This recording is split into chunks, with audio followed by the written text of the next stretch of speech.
Богатый бизнесмен, уставший от множества дел, зашел в ресторан, чтобы пообедать. Он заказал свое любимое блюдо и стал ждать. Когда официант принес еду, он с нетерпением принялся за нее, не замечая ничего необычного. Но в этот момент в ресторан вбежала девочка с бледным, испуганным лицом и закричала: «Не ешьте это!». Все в ресторане замерли, а бизнесмен, не понимая, что происходит, остановился и посмотрел на девочку. Девочка, обратившись к нему, сказала: «Я видел, как что-то подсыпали в вашу еду через окно. Я уверена, что это яд». Бизнесмен отложил вилку и задал вопросы. «Ты уверена? Кто это сделал?» Девочка кивнула и поспешила объяснить. Она рассказала, что видела, как человек, который сидел рядом с ним, передал порошок официанту. Через окно она заметила, как тот подсыпал его в блюдо бизнесмена, пока тот был занят разговором по телефону. Девочка не знала, что именно это было, но она была уверена, что это опасно.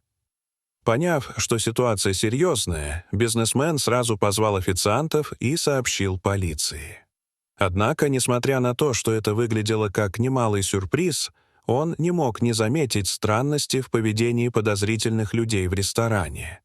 Один из них пытался улизнуть, но был остановлен сотрудниками заведения, а другие пытались давить на девочку.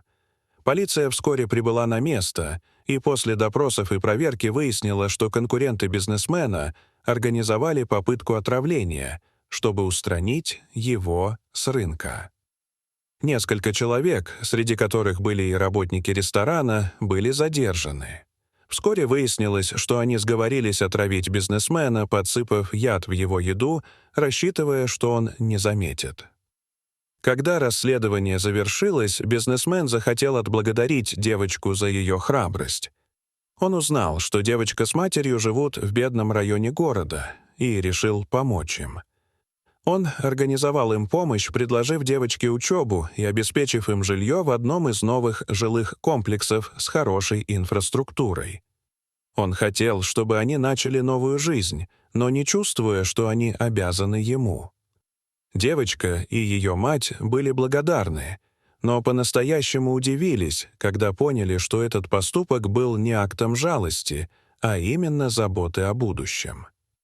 Хотя все завершилось благополучно, бизнесмен задумался. Его жизнь могла бы быть совсем другой, если бы не этот случай.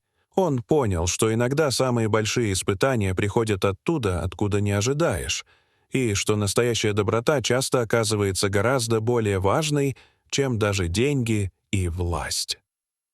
Дорогие зрители, что вы думаете об этой истории? Расскажите, пожалуйста, в комментариях. А если вам понравилось это видео, то ставьте лайк и подписывайтесь на наш канал. До свидания.